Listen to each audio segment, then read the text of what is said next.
Oh shit, you bitches stay so right by me. But the motherfucking lights off, bitch. Yeah. If you ain't getting money, bitch, shut the fuck up. If you ain't getting money, bitch, shut the fuck up. If you ain't getting money, bitch, shut the fuck up. Shut the fuck up. If you ain't getting money, bitch, shut the fuck up. If you ain't getting money, bitch, shut the fuck up. If you ain't getting money, bitch, shut the fuck up. Shut the fuck up. So, in today's news and the ongoing news, shout out to Lee Batty. That was STFU. But in today's, transphobic news, at the federal government in the United States of America, under Trump's second term and his current administration, they have, first of all, going back to 2016 when he first got elected, and then his first term started January 2017. He started immediately stacking the courts. And when I say stacking the courts, I mean appointing people that align with his values, his beliefs, his opinions.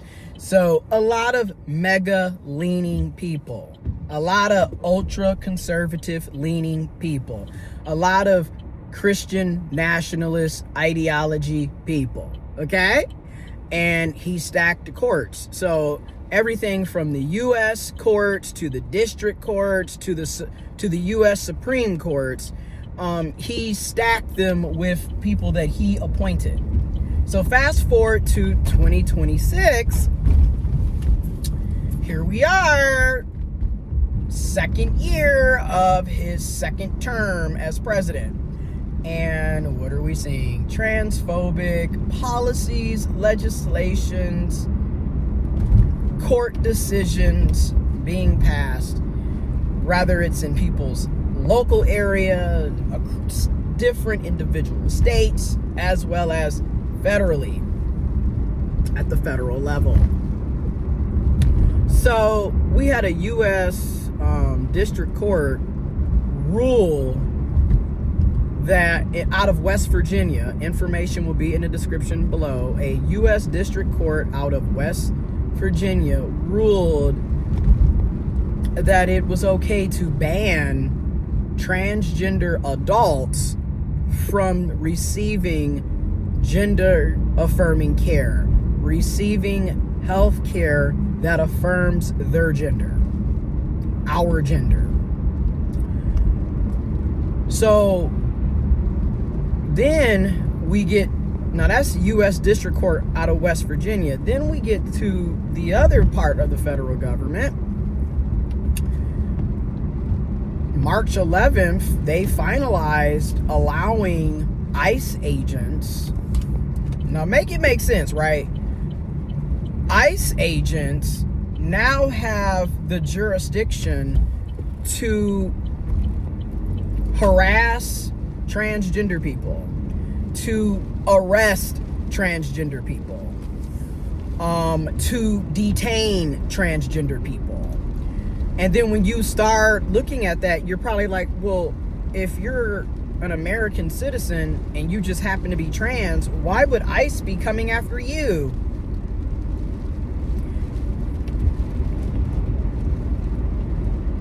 Well, let's talk about it. So essentially, if you're unable to get proper documentation, legal documentation that represents who you are today, who you are, your license, identifications, passports, what have you, birth certificates, what have you, if it doesn't align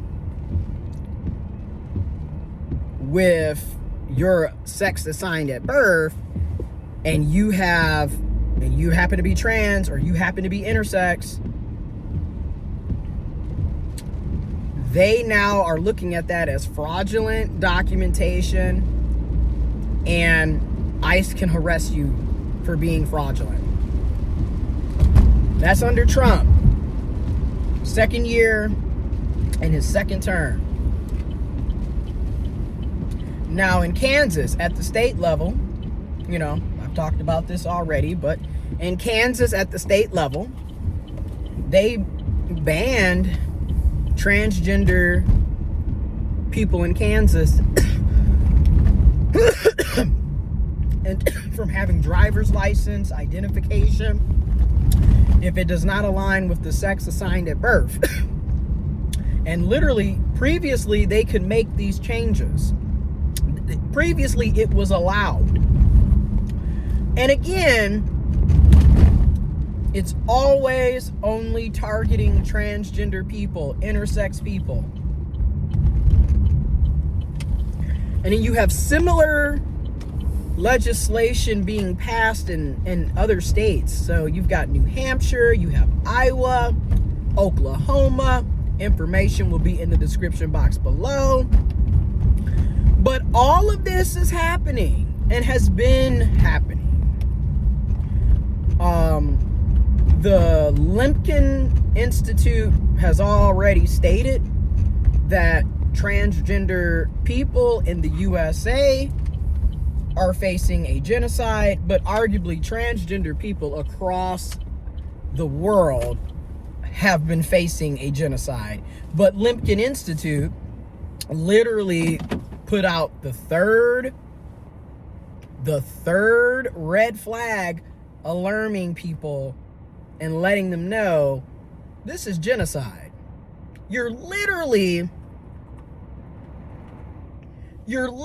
targeting an entire group of people based off of their identity or an aspect of who they are, and then denying them proper legal documents that represent them, denying them health care. Gender affirming care is health care.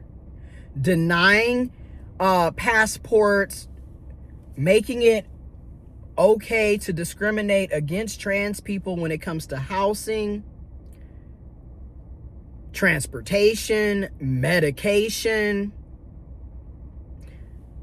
jobs, employment. You're only targeting a very specific demographic of people. You're not saying that cis people can't have their driver's license. You're not saying that cis people can't get the same gender affirming care, which I've said this time and time again. Gender affirming care and the procedures were created for cisgender people first. So this idea that trans and intersex people just decided to make up gender affirming care is not true. Gender affirming care has been going on for over 100+ years. So this is not a new concept at all. And then when people get upset about the terminology of cisgender, transgender, mind you, cis and trans are Latin. Latin predates English, predates pretty much the vast majority of languages. And a lot of the languages that we have today are literal derivatives from Latin.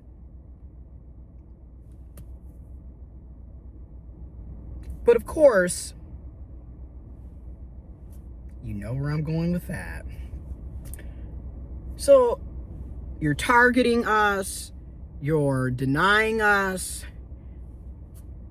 And again, if a person can't exist in public life, they can't have access to shelter, housing, identification, healthcare, water, employment.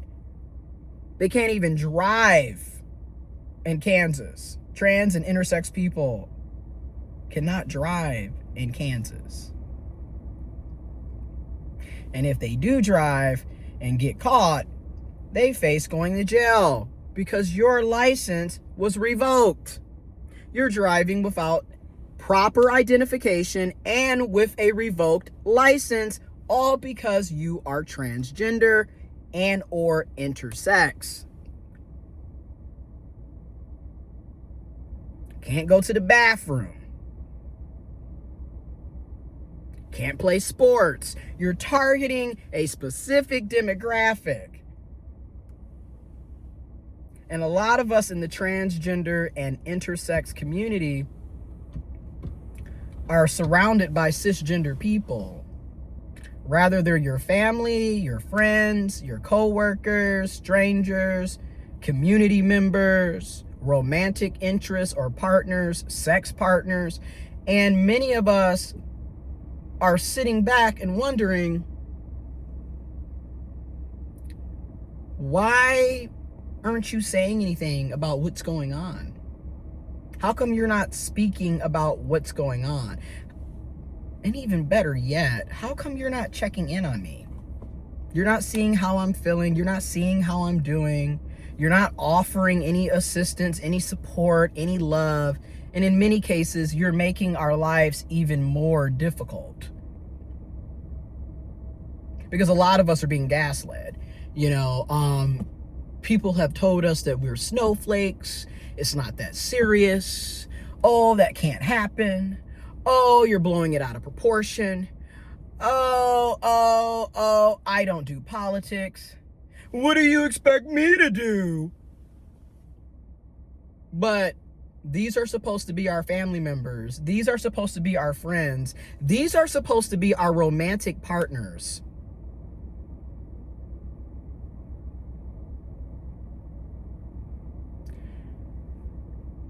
And then when you look at what's going on with immigrants and people of color in general, because again, ICE is attacking and harassing and harming and killing people regardless if they're citizens or not, cisgender or not, immigrant or not. And if you notice, every time you turn around, they're adding additional marginalized identities and groups to the list of targets for ICE, for Trump's administration.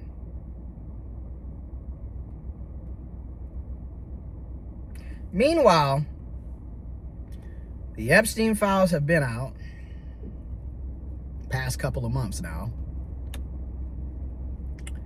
And you got a war going on in Iraq. You got an issue going on in Cuba. You got an issue going on with Canada.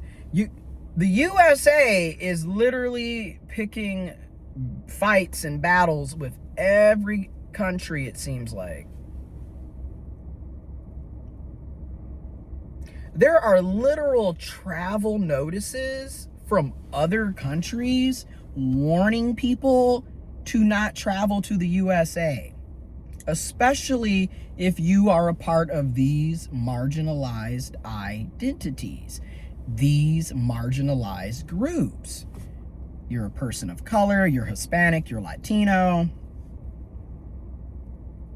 you're an immigrant, you're Asian, you're Hispanic, you're black, you're African American, you're Nigerian,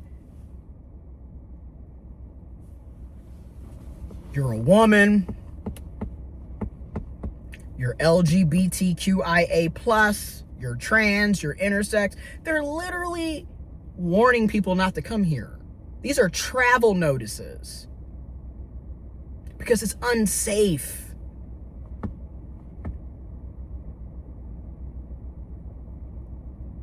And again,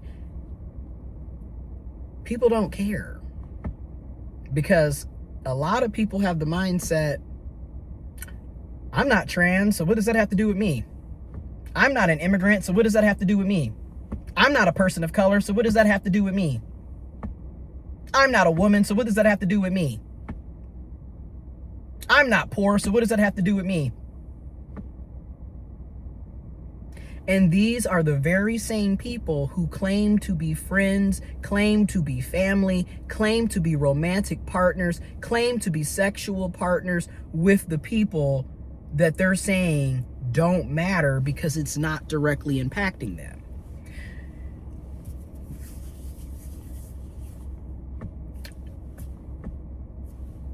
I don't know how,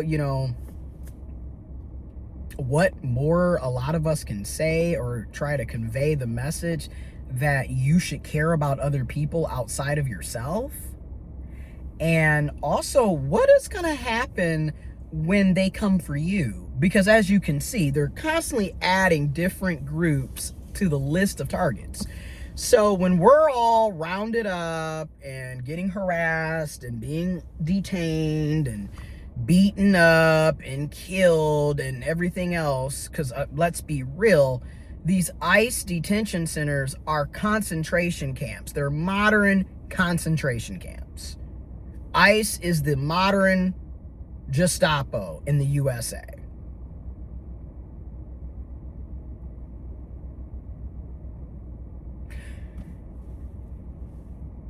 The same people who say they're pro-life are also okay with the ongoing genocide in Palestine against Palestinians. They're okay with sending bombs to destroy an all-girls school in Iran. They're okay with denying people food, water, shelter, healthcare. But they always say they're pro-life. Yeah. How can you be pro-life while denying people of the basics that people need in order to live?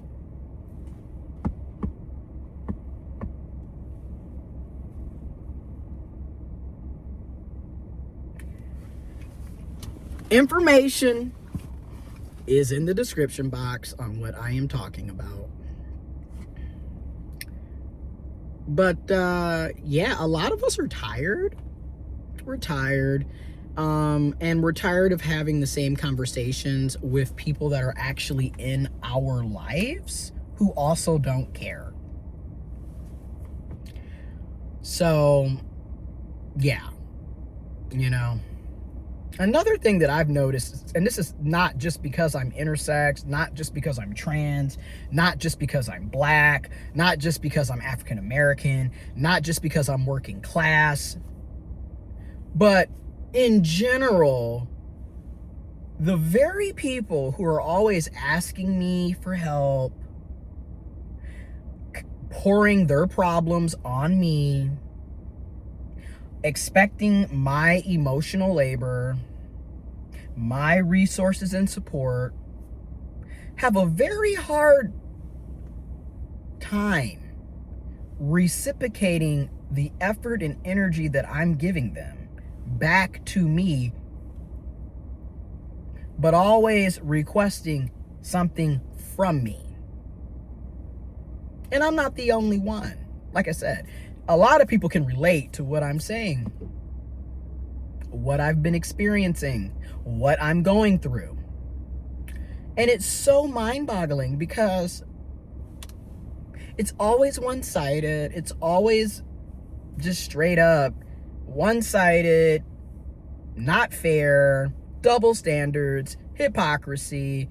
I'm just being upfront about it. And I'm really getting to the point where I am about to just start saying, I'm at capacity.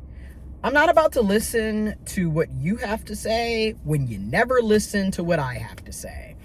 Don't ask me for anything that you cannot provide back to me. Because that's just it. It's not okay that I'm constantly filling your cup up, yet you never replenish my cup. And it's just, a lot of us are tired. And I think a lot of us are kind of getting to that point of realizing you're alone. You don't really have any friends. You don't really have any family. A lot of these romantic partners are going to sell you to the nearest ICE detention center at the drop of a hat because they never really gave a damn about you. Okay? You're a sex object for them. You're a fetish for them.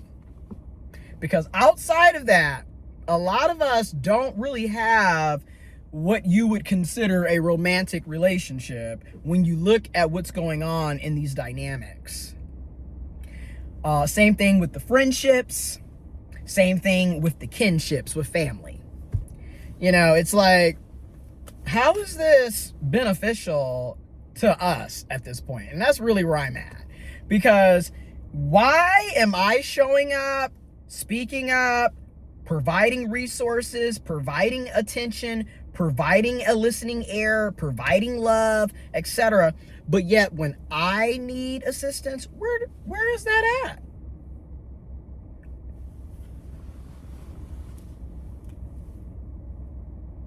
Where is that at? And that's for friend, family, romantic partner, all of it. Where is that at?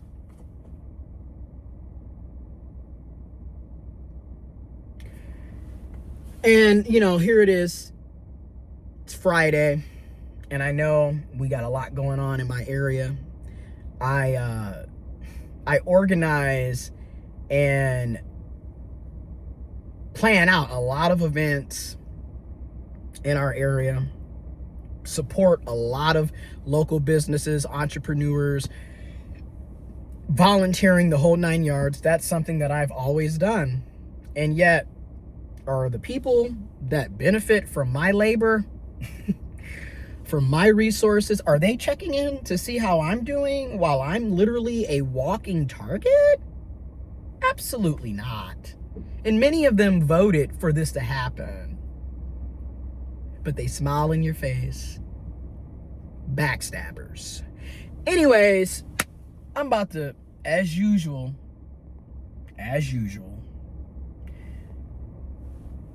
woosah, tuck in how I'm feeling, because if I open my mouth, oh, you're always negative.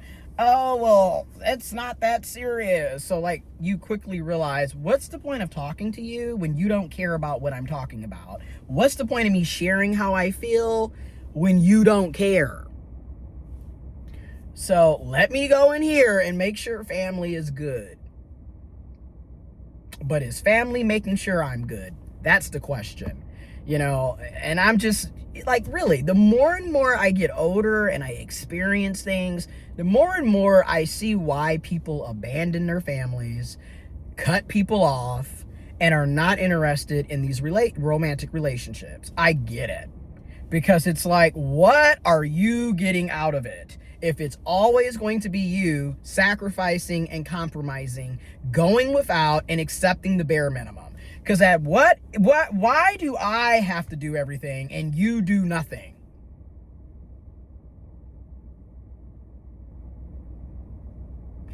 So, like I said, let's act like everything's good, because if we go in here and say anything, it's going to be, So, let me finish my Bathhouse or Bolthouse Farms mocha cappuccino.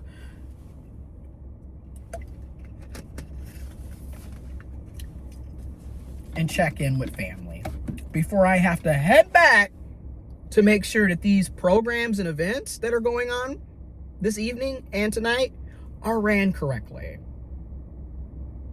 All while y'all don't give a damn about me as a trans person. Y'all don't give a damn about me as an intersex person. But yet you want my work, you want my labor, you want my body, you want my resources, you want my emotional labor, you want my support, but you don't give a fuck about me. That's all I gotta say on that. Again, information in the description box below.